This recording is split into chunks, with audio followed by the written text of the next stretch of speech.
Assalamualaikum warahmatullahi wabarakatuh. Selebes people, senang rasanya saya Hajratul Aswad kembali menjumpai Anda dalam obrolan Kariposi edisi hari ini yang akan mengangkat tema waspada gelombang Omikron. Pemirsa, sebelumnya pakar epidemiolog Griffith University Australia yakni Diki Budiman memprediksi gelombang ketiga COVID-19 akan terjadi pada bulan Februari atau bulan Maret yang akan mendatang. Hal ini dipicu oleh peningkatan kasus COVID-19 varian Omikron. Jumlah kasus infeksinya bisa lebih besar 2 kali dari Delta. Dan juga kabar positifnya pasien yang bergejala hingga berat di rumah sakit diperkirakan tidak lebih tinggi dari yang terjadi pada gelombang sebelumnya saat diterjang varian Delta. Dan juga prediksinya tidak akan sebesar Delta, tetapi bisa setengah dari Delta yang terjadi. Dan ini juga nantinya dipengaruhi oleh 3M, 3T, dan juga vaksinasi. Seperti apa dan bagaimana Selebes People menyikapi gelombang COVID-19 yang akan terjadi di bulan Februari atau Maret mendatang. Saat ini saya sudah bersama dua narasumber di studio Selebes TV yang akan menemani kita selama 60 menit membahas tema waspada gelombang Omikron. Yang pertama ada Profesor Dr. Gigi Haji Masriyadi SKM MKes MH selaku epidemiologi Universitas Muslim Indonesia. Assalamualaikum Bapak. Waalaikumsalam warahmatullahi wabarakatuh. Sehat ya Pak Prof? Alhamdulillah sehat. Alhamdulillah. Terima kasih ya Pak sudah menyempatkan waktunya hadir di studio pada hari ini. Kemudian saya punya satu narasumber lagi yakni Bapak Nur Hidayat Sukardin selaku anggota tim Satgas COVID-19 Makassar. Assalamualaikum Bapak. Waalaikumsalam warahmatullahi. Selamat datang juga Pak di studio Selebes TV, dan saya langsung bertanya ke Pak Prof Ari ya Pak ya. Pak, pandangan Bapak terkait ancaman varian Omikron ini seperti apa dan bagaimana Pak varian ini sebenarnya? Apakah memang akan terjadi di bulan Februari atau Maret mendatang Pak? Ya, kalau dari sisi epidemiolognya, kalau terjadi peningkatan 2 kali lipat dari kasus sebelumnya, maka itu akan diprediksikan akan terjadi loncatan atau dalam bahasa epidemiologinya bisa terjadi KLB atau bisa mewabah kembali.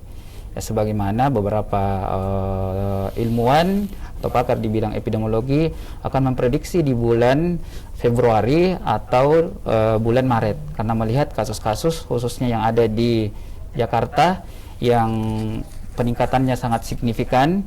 Ya, sekarang berada pada posisi 506 dan 506 penderita ya positif COVID terkonfirmasi, kemudian 400 sekian itu 495 itu ditemukan dari PPLN ya pelaku perjalanan luar negeri dan selebihnya itu adalah terjadi transmisi lokal di wilayah Kota Jakarta. Seperti itu Pak. Jadi memang akan memiliki pemicu terjadi. Iya, akan memiliki pemicu karena sebagaimana teori yang kami dapatkan bahwa penularan virus ketika ia sudah mengalami mutasi itu penularannya 5 kali lipat dibandingkan dengan virus Delta ya, 5 kali lipat penularannya dibandingkan dengan virus Delta itu sendiri. Akan tetapi kalau kita melihat dari penularannya memang tinggi, tetapi angka fatalitasnya itu jauh lebih rendah dibandingkan dengan virus Delta. Jadi mengenai kasus Omikron ini, apakah memang varian ini berbeda Pak dari varian-varian sebelumnya? Iya, kan sudah ini. Kalau virus COVID-19 itu kan nama ininya SARS-CoV-2 dan dia mengalami mutasi selain dari Delta, dia masuk ke mutasi B11 atau istilahnya di sini sekarang adalah Omikron 529. Jadi itu mengalami mutasi dan itulah caranya virus untuk mempertahankan diri untuk hidup pada inangnya atau pada manusianya. Karena kita ketahui bahwa virus itu ada rantai tunggalnya namanya RNA ribonucleic acid, di mana di rantai virus itu ada mahkotanya, dan mana mahkota tersebut itu akan melekat atau menempel pada reseptor yang ada dalam tubuh manusia yang akan menyebabkan terjadinya infeksi pada manusia. Baik Bapak, jadi seperti itu ya Pak ya. Lalu kemudian saya ke Pak Hidayat ya Pak. Pak, pandangan Bapak dari tim Satgas COVID-19 Makassar bagaimana Pak hubungannya dengan kondisi status COVID di Makassar sendiri seperti apa? Iya, kalau kita bicara di Kota Makassar, alhamdulillah hingga saat ini angka terkonfirmasi itu memang melandai. Beberapa hari terakhir memang nol, namun angka di 12 di Januari di kemarin itu ada 5 yang terkonfirmasi. Namun demikian secara total ada 17 sekarang yang terkonfirmasi aktif. Keseluruhan dikonfirmasi. Apakah ada yang terkonfirmasi Omikron Pak atau lain? Informasi yang kami dapat itu bukan Omikron yang 17 itu. Oh bukan ya Pak ya. Jadi bisa dikatakan Makassar masih dalam kasus Omikron sendiri belum ada ya Pak. Dan mudah-mudahan tidak. Mudah-mudahan tidak ada ya Pak ya. Biar kita semua tentunya. Iya betul sekali. Kemudian saya ke Pak Prof Ari Pak. Pak, indikatornya apa sih Pak yang menyebabkan Omikron ini akan terjadi? Tadi indikator dari penularannya yang pertama ya. Indikator penularannya yang sangat tinggi saya sampaikan tadi, bahwa ada yang mengatakan 3 kali lipat, tapi referensi yang terbaru saya dapatkan bahwa itu menular 5 kali lipat dari virus Delta. Jadi ketika penularannya tinggi, apalagi penularannya bisa person to person, bisa menular lewat orang ke orang, atau bisa menular lewat benda-benda yang terkontaminasi oleh virus COVID itu sendiri, ya itu harus juga didukung dengan perilaku masyarakat. Ya, yang berada pada kondisi pandemi harus tetap mematuhi protokol kesehatan. Di antaranya adalah dengan memakai masker, kemudian yang kedua selalu mencuci tangan pakai sabun, jaga jarak, dan lain sebagainya. Jadi seperti itu ya Pak ya. Kemudian dari tim Satgas COVID-19 Makassar sendiri Pak, bentuk persiapannya dari tim Satgas untuk varian Omikron ini seperti apa Pak? Ya, tentu kalau kita bicara persiapan, bukan persiapan. Kita sejak dinyatakan COVID-19 ini sebagai bencana non-alam sejak tanggal 11 Maret 2020 lalu, melalui pemerintah pusat ada gugus tugas, yang kemudian di kabupaten kota ada gugus tugas juga, kemudian berubah menjadi Satgas hingga saat ini. Itu adalah model bentuk kesiapsiagaan kita. Ada banyak variabel di dalamnya.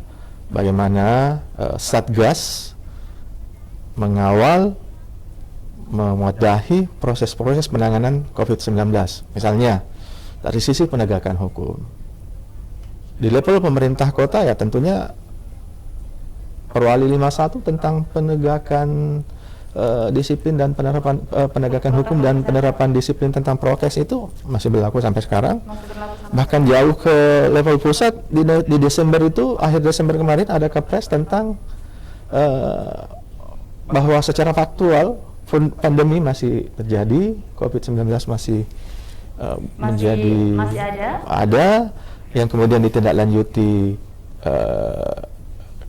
ada instruksi Mendagri tentang penanganan COVID, terutama terkait antisipasi Omikron, termasuk dengan mengoptimalkan fungsi posko-posko PPKM yang di level kelurahan. Jadi bisa dikatakan kalau Satgas kita sudah siap ya Pak ya? Sudah siap dengan varian-varian yang akan ada ke depannya seperti itu. Kemudian saya ke Pak Prof Ari ini Pak. Pak, ancaman Omikron ini Pak, yang Bapak lihat dari penularannya Pak, apa yang perlu diwaspadai oleh masyarakat dan apa yang perlu dilakukan oleh tim Satgas khususnya yang katakan ini penularannya lebih cepat ya Pak ya dari varian-varian sebelumnya? Yang perlu kita syukuri adalah bahwa memang tingkat penularannya itu tinggi, tetapi saya bilang angka fatalitasnya itu rendah dibandingkan dengan varian sebelumnya. Makanya pemerintah juga memiliki strategi, karena kan kalau misalnya sakit berarti banyak yang dibawa ke rumah sakit. Maka yang harus dipersiapkan adalah harus ada bednya, harus ada bornya, bed okupasi rate-nya. Dan ternyata dibandingkan dengan virus Delta dan virus COVID sebelumnya, maka yang harus dipersiapkan itu 20-30%, hanya 20-30%, karena dilihat dari gejalanya tidak seberat dengan gejala varian sebelumnya. Hanya perlu tahu ada gejala khasnya dia. Gejala khasnya itu Omikron adalah dia ada ruam di tangan, di telapak tangan, di kaki.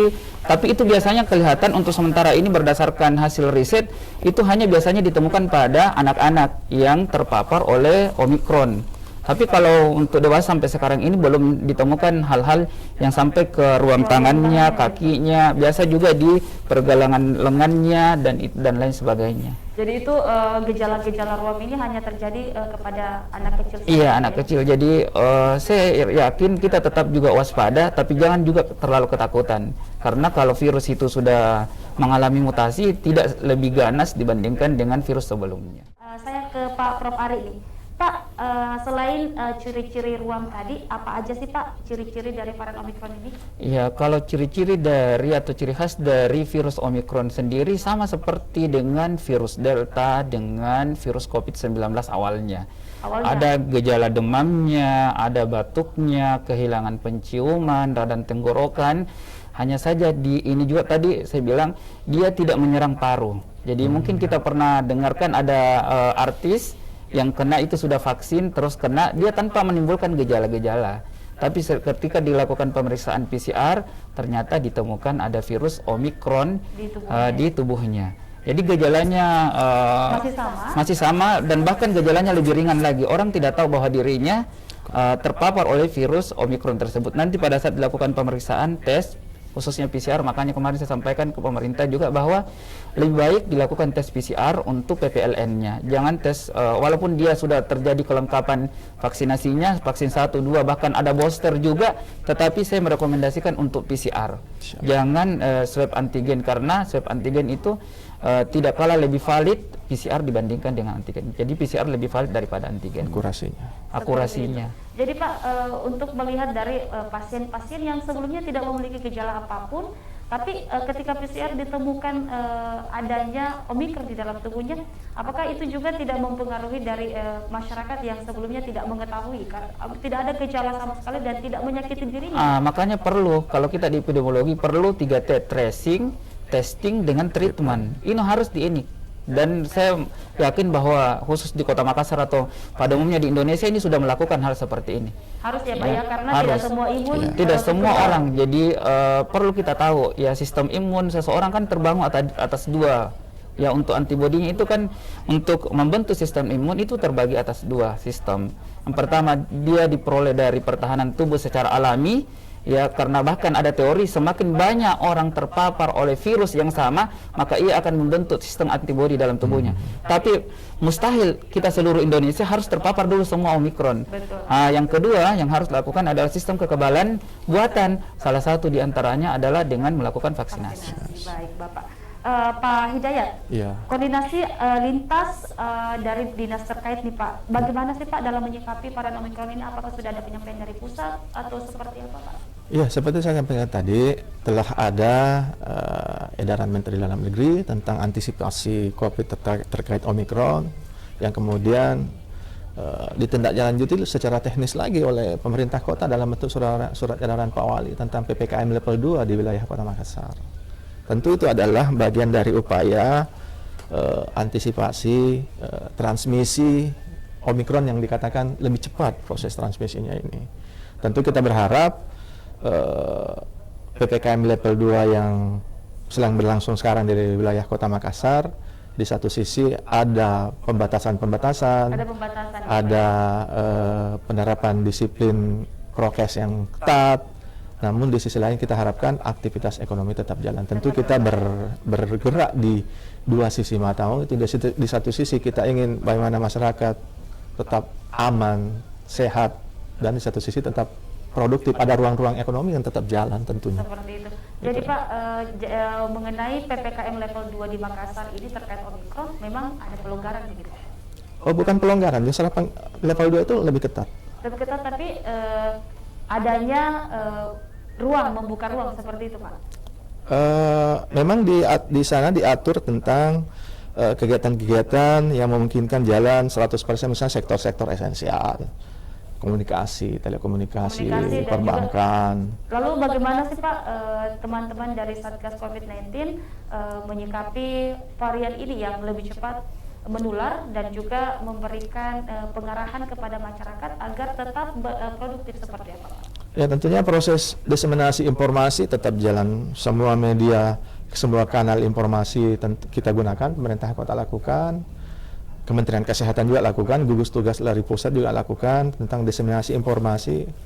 Dan saya kira proses pandemi yang hampir 2 tahun ini mengajar kita bagaimana lebih arif mengelola informasi, bagaimana lebih arif menerima informasi, dan bagaimana lebih arif menjalankan kaidah-kaidah prokes yang benar itu. Berarti kita secara tidak langsung masyarakat kita sudah mengetahui ya Pak ya dari 2 tahun yang di jalan ini, jadi sudah ada PPKM, jadi sudah taat aturan secara otomatis.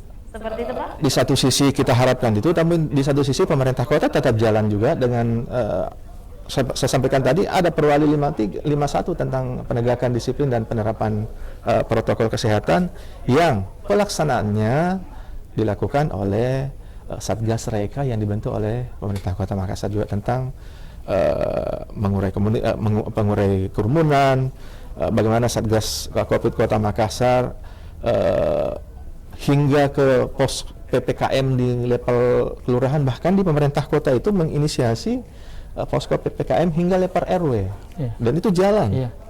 Itu adalah bagaimana fungsi-fungsi pencegahan, penanganan, pembinaan, kemudian penanganan mendeteksi lebih dini.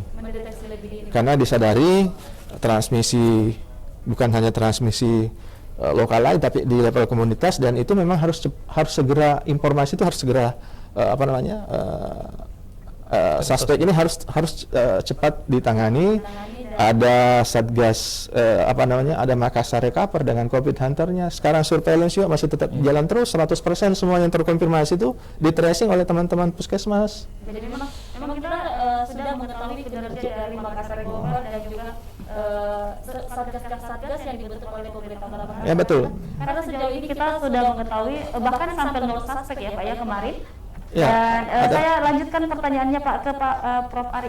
Pak, sejauh data hingga hari ini Pak, gejala awal yang banyak didapati dari orang-orang yang terkena Omikron apa saja sih Pak, selain yang tidak ada gejala tadi dan ruam? Apa Pak gejala yang terbanyak dari itu? Yang paling terbanyak itu merasakan demam. Demam ya Pak? Ya, demam dan batuk. Jadi pemeriksaan untuk virus khususnya di COVID itu kan 2 tempatnya, pemeriksaan di hidung, selaput hidungnya, dan pemeriksaan tenggorokannya. Jadi otomatis kan pintu masuknya penyakit itu atau virus itu kan mulai dari mulut. Jadi ketika virus itu masuk ke dalam rongga mulut, pasti dia akan menempel di rongga-rongga hidung dan rongga-rongga tenggorokan. Ya, laringfaring ya Pak ya, bahasanya laringfaring. Iya, laringfaring. Oke Pak, melihat dari kasus yang ada di Indonesia, apakah dari kasus-kasus Omikron ini sudah ada yang sembuh dari Omikron atau belum ada Pak?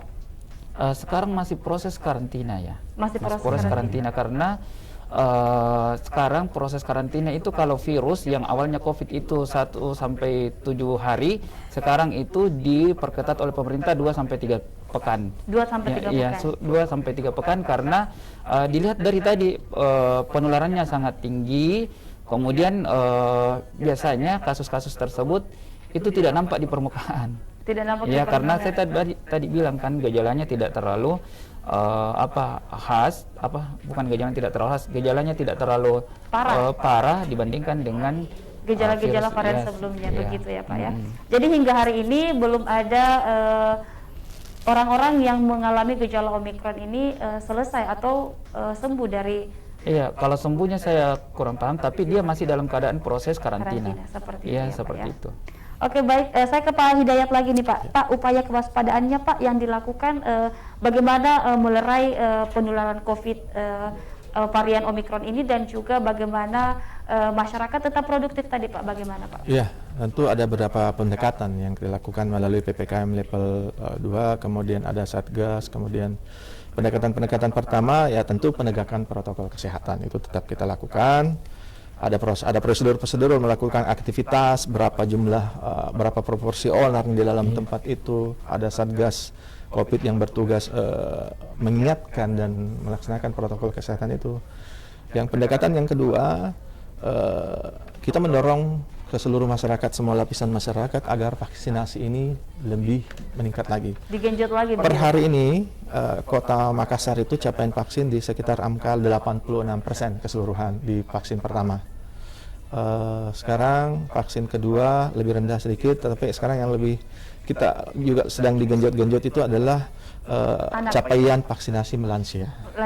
Lansia kita masih di angka 46% kalau salah hari ini, kurang lebih 46%. Itu yang kita lagi, pemerintah kota lagi bagaimana angka capaian vaksinasi ini meningkat terus di wilayah Kota Makassar. Dan pendekatan ketiga, sebagaimana di edaran Mendagri, penggunaan aplikasi Lindungi Peduli di wilayah-wilayah publik, di area-area publik, mal dan sebagainya, kantor perkantoran dan sarana publik lainnya yang ada aktivitas, kemudian ada masyarakat di dalamnya, ya, saling melindungi kita. Ada aplikasi Lindungi Peduli yang paling tidak sebuah ikhtiar lah, bagaimana kita saling melindungi, saling menjaga diri, supaya tidak tertular. Dan pendekatan terakhir yang saya sampaikan, posko PPKM bukan hanya level kelurahan, di pemerintah kota ada level RW yang bekerja ya Pak, dan mereka Pak RW betul, kita mencoba lebih menyelam lebih dalam lagi ke masyarakat, bagaimana level komunitas, level RW itu ada upaya-upaya, ada paling tidak upaya pencegahan, deteksi lebih cepat, sehingga teman-teman surveillance dinas kesehatan puskesmas setempat juga bisa cepat melakukan surveillance-nya. Aplikasi Silacak juga masih dipakai, masih digunakan, dan itu menjadi sarana untuk deteksi dini terhadap apabila ada transmisi di wilayah, di setiap komunitas. Seperti itu Pak. Baik Pak Profesor Ari, langkah antisipasi untuk mewaspadai varian Omikron ini harusnya seperti apa Pak dari sudut pandang epidemiologi? Ya, tadi sudah dijelaskan juga dari Pak Nur Hidayat bahwa salah satu strateginya tadi adalah bagaimana menggenjot tingkat vaksinasi, persentase tingkat cakupan vaksinasi. Ya, karena kalau tingkat cakupan vaksinasi itu tinggi, maka vaksin tersebut akan membentuk antibodi yang bisa menangkal virus apapun yang masuk ke dalam tubuh. Kemudian yang kedua adalah tadi dengan prokes yang ketat. Kemudian yang ketiga adalah pembatasan PPLN-nya ke luar negeri, pelaku perjalanan luar negeri. Begitu juga mungkin saran saya untuk wilayah Kota Makassar, ketika untuk orang-orang yang dari Jakarta ingin masuk ke Kota Makassar, itu bagaimana caranya dilakukan pemeriksaan yang lebih ketat, sehingga kan tadi saya sudah sampaikan bahwa terjadi penularan atau kontak lokal. Ya, karena sebagaimana kasus pertama kali ditemukan itu di tanggal 27 November 2021, itu kasus pertama adalah dari ada seorang WNI, ya, dia dari Nigeria, ya, ke Indonesia. Setelah itu dia dilakukan karantina. Tapi ternyata dia tidak sadar bahwa dia sudah berinteraksi dengan tukang sapu yang ada di gedung itu, yang karantinanya yang di GOR itu. Akhirnya ternyata dilakukan pemeriksaan, wanita itu yang pertama kali terdeteksi menderita varian Omikron. Padahal bukan dia pelaku perjalanan. Jadi kasihan juga karena makanya diperketat itu untuk pelaku perjalanan luar negerinya. Kemudian ya tadi perketat ini, makanya saya sampai di mana-mana pun saya jadi imam, saya ngajar atau apapun, saya tidak pernah melepaskan masker. Ya, karena saya anggap bahwa proteksi yang paling besar, karena saya bilang tadi pintu masuk yang paling besar untuk penularan virus, mau itu COVID, Delta dan virus Omikron adalah lewat rongga mulut dan hidung. Jadi kalau kita, insya Allah kita ketat untuk menutup memakai masker, insya Allah kita sedikit, karena beberapa riset ya sudah dilakukan oleh teman-teman kita di epidemiolog bahwa bagaimana orang yang berperilaku memakai masker yang ketat, ternyata tingkat kematiannya itu jauh lebih rendah dibandingkan dengan masyarakat yang memakai masker, tapi ya maaf dia pakai maskernya kayak begini. Jadi virus juga bisa masuk ke rongga hidung. Nah, itu yang perlu dilakukan, diedukasi kepada masyarakat untuk tetap ketat melakukan prokes. Seperti itu ya Pak ya. Lalu kemudian Pak, apakah mereka sudah terpapar yang rawan juga terpapar Omikron? Maksudnya orang-orang yang sebelumnya terpapar varian Delta dan sebelum-sebelumnya, apakah juga ada kerawanan terpapar varian Omikron? Atau iya, pastilah. Pasti. Ya ada. Akan tetapi tadi saya bilang, kalau virulensi virus tersebut masuk ke dalam tubuhnya lebih tinggi dengan sistem kekebalan tubuh yang ada atau antibodi yang terbentuk, pasti terpapar. Ya kan saya jelaskan tadi bahwa ada artis yang sudah lengkap vaksinasinya, bahkan juga sudah pernah kena virus COVID, yang masih tetap juga terpapar, tapi jauh lebih ringan ya dibandingkan dengan orang yang belum pernah terpapar oleh virus dan belum pernah tervaksinasi. Ya, Jadi karena berbeda ya, Pak, ya? berbeda karena tadi saya bilang tadi vaksinasi itu adalah merupakan pembentuk antibodi yang bisa meningkatkan sistem kekebalan tubuh yang lalu melawan virus yang masuk ke dalam tubuh seseorang. Jadi endingnya sebenarnya ini adalah bagaimana tingkat cakupan vaksinasi kita di Indonesia itu bisa mencapai sampai 90%. 90%, jadi Iya. jauh dari 70% ya Pak ya. Iya. Kalau sekarang kan masih sekitar di 70-an persen. Secara umum. Ya, secara umum. Makanya pemerintah tadi selalu ini menggenjot untuk ya saya juga salut dengan pemerintah Kota Makassar, karena saya yang dekat tempat praktek saya itu setiap kami sholat itu selalu diumumkan oleh Pak RT. Oh, ini ada diadakan vaksinasi ini. Jadi saya bilang, saya sebagai pakar epidemiolog khususnya di virus COVID, saya sangat setuju dengan itu. Bahkan saya merekomendasikan, ada beberapa saya chat, saya bilang begini, Prof, bagaimana dengan pendapatnya Prof tentang vaksin? Saya bilang, vaksin itu jauh lebih bagus dibandingkan yang tidak vaksin. Ya, terbukti sekarang mereka berlomba-lomba untuk melakukan vaksinasi karena efeknya banyak. Mungkin dia bisa sakit, kemudian yang kedua ketika dia perjalanan tidak bisa lagi perjalanan lewat naik pesawat karena harus diperiksa vaksinasinya minimal 1. Betul sekali. Baik, Pak Hidayat, dari tadi kesiapan yang dilakukan oleh Satgas COVID-19, apakah ada lagi Pak persiapan-persiapan lainnya yang dilakukan atau hanya mempertahankan benteng kita, Pak? Ya, salah satu pendekatan terhadap proses dari penularan ini? Bukan. Ikhtiar atau upaya pemerintah kota dalam penanganan COVID ini, terutama antisipasi Omikron, adalah selain prokes 5M itu, mencuci tangan, memakai masker, menghindari kerumunan, mengurangi mobilitas, menjaga jarak, dan 3T yang Prof sudah sampaikan tadi. Jadi ada betul-betul dua yang pemerintah kota sekarang betul-betul genjot itu, vaksinasi dengan sarana-sarana publik, penggunaan aplikasi peduli lindungi, dan di saat yang sama posko PPKM level RW tetap bekerja sampai sekarang, karena memang hulu dari apa yang kita alami sekarang, hulunya ada di kita semua tentang prokes, pembatasan pembatasan kerumunan, pengurangan mobilitas dan sebagainya. Di tengah-tengah ada pemerintah melakukan penegakan hukumnya, surveillance-nya, penanganannya dan sebagainya. Ya, apa boleh buat, di hilir ada di rumah sakit tentunya. Pak Prof tadi sudah sampaikan bagaimana kesiapan bed di rumah sakit, bagaimana penanganan di rumah sakit. Tentunya adalah ikhtiar pemerintah dalam mengelola harapan masyarakat tentunya. Esensi pemerintahan itu ya mengelola harapan masyarakat, dan harapan itu kita coba bangun bagaimana kita tetap bisa bekerja produktif, dan di saat yang sama bisa tetap aman dan sehat. Aman dan sehat ya Pak ya. Terus Pak, dari pengetatan nih Pak di PPKM level 2 yang sedang berlangsung ya Pak ya di Kota Makassar, dalam mobilitas masyarakat Pak, bagaimana Pak penanganannya? Saya kira apa yang terjadi yang kita lihat sehari-hari itu bagian dari proses kita bersama. Ada penegakan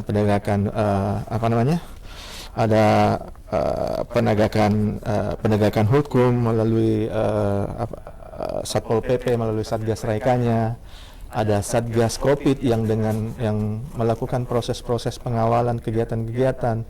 Ada kegiatan melibatkan di ruang publik, kemudian teman-teman Satgas Covid melakukan supervisi dan asistensi proses di lapangan. Jadi memang ada pengetatan sendiri ya Pak ya yang dilakukan dari mobilitas masyarakat. Iya,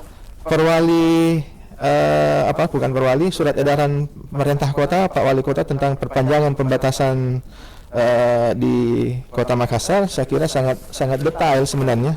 Saya bawa tentang pembatasan itu, termasuk proses tatap muka yang dengan beberapa persyaratan, bagaimana pelaksanaan kegiatan sektor esensial, bagaimana industri bisa tetap 100%, di saat yang sama ada protokol kesehatan yang harus dilaksanakan secara ketat dengan aplikasi Lindungi Peduli.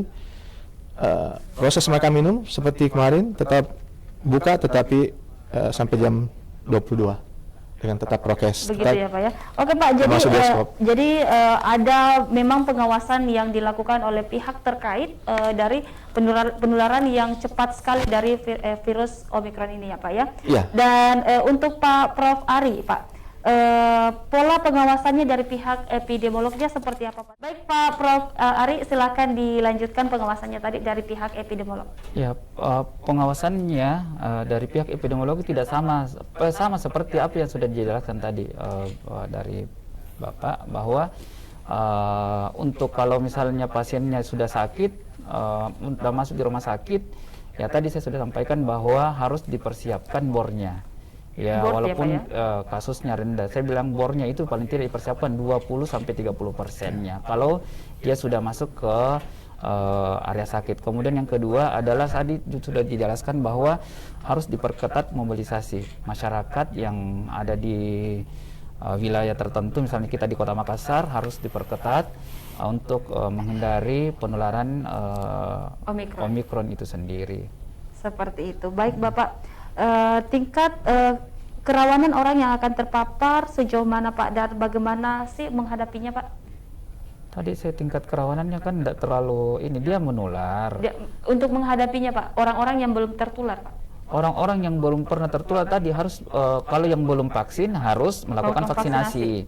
Paling tidak vaksin 1 atau 2. Bahkan pemerintah sekarang sudah melakukan kebijakan baru, mengeluarkan kebijakan baru adalah vaksin booster. Artinya kalau misalnya dia sudah melakukan vaksin pertama itu atau vaksin pemula adalah vaksin apa lagi? Yang pertama itu Sinovac, maka setengahnya dosisnya itu adalah vaksin Pfizer. Ya, begitu juga nanti vaksin keduanya adalah Sinovac, maka setengahnya itu adalah diambil dari vaksin Sinovac Astra. Dan begitu vaksin-vaksin yang lainnya. Kalau misalnya vaksin Sinovac Astra kan paling tinggi, maka nanti itu vaksin pertamanya ya, dosis pertamanya, dosis keduanya bisa menggunakan setengahnya dari vaksin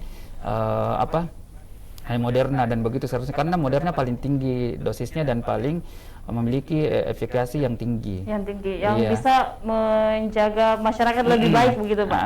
Jadi itu tadi yang kedua yang harus juga diperhatikan adalah bagi pasien-pasien atau masyarakat yang komorbid, karena dia akan lebih parah dibandingkan dengan pasien atau masyarakat yang tidak memiliki riwayat komorbid. Tapi saya ada tadi lupa sampaikan bahwa yang membahagiakan juga adalah ternyata tingkat kesembuhan dari virus Omikron itu 3 hari dirawat itu sudah bisa sembuh. 3 hari dirawat sudah bisa sembuh? Iya, perawatan 3 hari itu insya Allah sudah bisa sembuh. Hanya saja tadi saya sampaikan bahwa pada saat dia sembuh tidak bisa langsung dikasih keluar. Ya, harus dilakukan karantina Pak ya, karantina dulu lanjutan untuk memastikan betul-betul ini sembuh secara totalitas ya, dan dia tidak menularkan lagi ke orang lain. Jadi ada kemungkinan Omikron ini akan menuju menjadi endemik ya Pak ya? Iya, insya Allah. Insya Allah seperti itu. Iya. Baik, Pak Hidayat Pak, himbauan untuk tetap prokes yang baik seperti apa Pak? Himbauannya Pak? Iya. Kepada semua lapisan masyarakat tentunya termasuk kita semua. Himbauan untuk menggunakan ikhtiar kita tentang prokes itu bagaimana 5T, 5M itu jalan. Menggunakan masker, menjaga jarak, mencuci tangan, mengurangi mobilitas, dan menghindari kerumunan. Tentu ini salah satu 5 kata kunci terkait protokol kesehatan. 1, kedua, ada regulasi-regulasi tentang bagaimana penggunaan aplikasi Lindungi Peduli di sarana publik. Tentu itu menjadi bagian yang harus menjadi atensi kita semua, bagaimana kita bisa saling melindungi. Yang ketiga, harapan kami tadi Pak Prof juga sudah sampaikan tentang pembatasan mobilitas masyarakat, apa yang dilakukan oleh Kementerian Perhubungan melalui surat edaran Desember, akhir Desember kemarin terkait pembatasan mobilitas, bagaimana melakukan perjalanan, persyaratan apa. Tentu itu menjadi ranahnya Kementerian Perhubungan dan pemerintah pusat untuk menggodok regulasi itu bagaimana antisipasi terkait cepatnya transmisi Omikron ini. Namun demikian, harapan kami masyarakat juga mengambil peran di situ. Dalam konsepsi penyelenggaraan penanggulangan bencana termasuk COVID ini, kolaborasi pentahelix 5 unsur itu memang harus hadir di dalamnya, pemerintahnya, masyarakatnya, akademisi kampus, media masanya, termasuk dunia usaha, private sector mengambil peran dengan masing-masing tugas porsinya masing-masing, sehingga harapan kita penanganan COVID ini dan tentu doa kita semua supaya Omikron ini tidak terlalu menyebabkan harus ada pembatasan terlalu kepada masyarakat, sehingga tentu melalui upaya kita supaya angka-angka ini tetap melandai agar pembatasan itu tetap tidak terlalu dibatasi seperti kemarin-kemarin, karena dampaknya ke kita juga, masyarakat kita juga, terutama masyarakat non formal itu. Betul sekali. Terus Bapak, ini PPKM level kedua ini apakah surat edaran baru atau ikut dari PPKM Nataru kemarin, Pak? Sebelum Desember itu Makassar ada di level 2, kemudian dan berlanjut hingga di awal Januari ada surat edaran. Ini saya bawa sebenarnya surat edaran Wali Kota Makassar tentang perpanjangan pembatasan PPKM. Hingga kapan? PPKM. Ini berlakunya di Januari sebenarnya. Nanti pemerintah kota tentu melalui Satgas dan unsur Satgas lainnya akan melihat ini sampai tanggal 17 Januari sebenarnya. 17 Januari tentu ini akan dikaji kembali bagaimana situasinya, bagaimana keadaannya, dan bagaimana ancamannya, sehingga kita tetap berkelindan di sela-sela ini. Bagaimana kita tetap bisa aktivitas ekonomi bisa jalan, masyarakat bisa beraktivitas dengan baik, secara ekonomi juga bisa produktif. Satu sisi pemerintah, masyarakat juga tetap bisa menjaga konsistensi landai dan kita tetap sehat dan aman dari COVID ini. Tentu itu harapan kita. Pak Profesor Ari dan juga Pak Nur Hidayat, Pak. Ya. Seperti apa dan bagaimana menyikapi ancaman gelombang varian Omikron ini, Pak? Harapan serta masukan Bapak, dimulai dari Pak Nur Hidayat dulu. Ya, tentu harapan kami dan imbauan kami kepada masyarakat bahwa antisipasi kita terhadap varian Omikron ini, kami dari pemerintah kota tentu tidak henti-hentinya menyampaikan mari penegakan disiplin dan penerapan protokol kesehatan, menggunakan masker, cuci tangan, menjaga jarak, mengurangi mobilitas, dan menghindari kerumunan yang tidak penting. Pertama, kedua, mari kita mendatangi pos-pos atau puskesmas PKM atau tempat-tempat vaksinasi. Vaksinasi adalah salah satu ikhtiar terbesar kita tentunya dalam menghadapi ujian ini. Ketiga, terdapat regulasi-regulasi tentang pembatasan perjalanan dan sebagainya. Mari kita konsisten dengan itu. Mari kita mematuhi aturan-aturan itu, karena aturan itu, regulasi itu, pembatasan itu ya tentu untuk kita semua. Bagaimana menjaga konsistensi kita dalam menghadapi pandemi COVID-19 ini tetap ada di level bawah, landai, bahkan kalau bisa nol seperti kemarin, kita masih nol terus, agar kita bisa beraktivitas dengan baik, beraktivitas ekonomi bisa jalan. Dan yang terakhir tentu ya doa kita semua tentunya. Kalau kita semua berdoa, seluruh masyarakat berdoa dan berikhtiar dan berdoa ya, tentu ars itu katanya bergerak dan semoga dijabah tentunya. Itu harapan kita, harapan pemerintah mengelola harapan masyarakat dengan berbagai pendekatan. Mungkin ada hal-hal yang menyebabkan masyarakat sedikit terganggu aktivitasnya. Ya, saya kira itu bagian dari proses kita membangun kedisiplinan kita menghadapi pandemi ini, karena butuh disiplin memang. Aturan-aturan itu dibangun untuk mendisiplinkan kita, bagaimana kita lebih disiplin, kemudian kita bisa meningkat menjadi terbiasa dengan proses disiplin, prokes dan kebiasaan hidup sehat itu, dan kemudian menjadi budaya, Tentu ujung dari kegiatan-kegiatan penyehatan masyarakat itu ya bagaimana perilaku pola hidup bersih dan sehat menjadi atensi kita semua. Tentu itu harapan kami. Baik Bapak, terima kasih Pak Nur Hidayat. Dilanjutkan oleh Profesor Aris, silakan Pak Prof. Oke, tadi sudah dijelaskan sama Pak Hidayat ya. Intinya ya Pak ya. Intinya ya.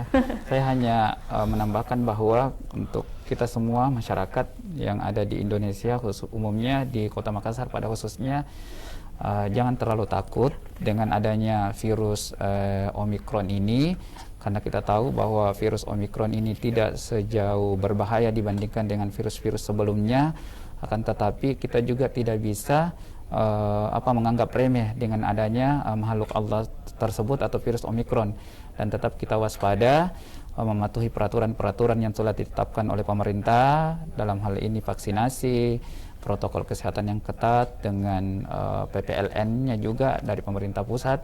Dan yang terakhir adalah tadi juga sudah dijelaskan bahwa saya mengutip ayat Allah Subhanahu wa taala, ud'uni astajib lakum, berdoalah kepadaku niscaya akan aku kabulkan doa-doa kalian.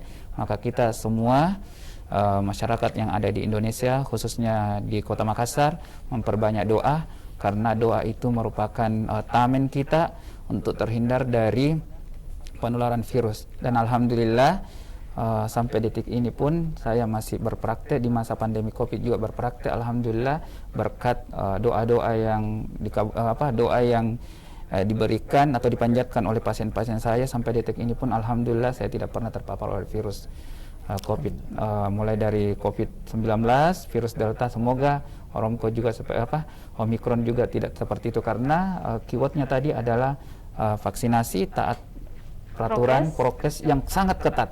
Sampai saya waktu itu di ceramah khutbah Jumat, dia bilang begini, pada saat juga promosi profesor juga dibilang, lihat itu Mas Riyadi pasti tidak mau buka masker, dan saya orangnya paling tidak mau buka masker ya, sampai mengajar pun, sampai kerja pasien tidak pernah berlapis-lapis itu, karena saya takut dengan adanya virus tersebut terpapar ke dalam tubuh saya. Makasih, itu mungkin statement kolej. Terima kasih Bapak Profesor dan juga Pak Nur Hidayat. Jadi itulah dia tadi himbauan dari pakar serta instansi yang terkait pemirsa. Jadi selesai sudah perbincangan kita pada kesempatan hari ini. Saya Hajratul Aswad pamit undur diri. Kita jumpa lagi di episode-episode selanjutnya dalam obrolan Karim Positif. Terima kasih pemirsa. Wassalamualaikum warahmatullahi wabarakatuh dan sampai jumpa. Waalaikumsalam warahmatullahi wabarakatuh.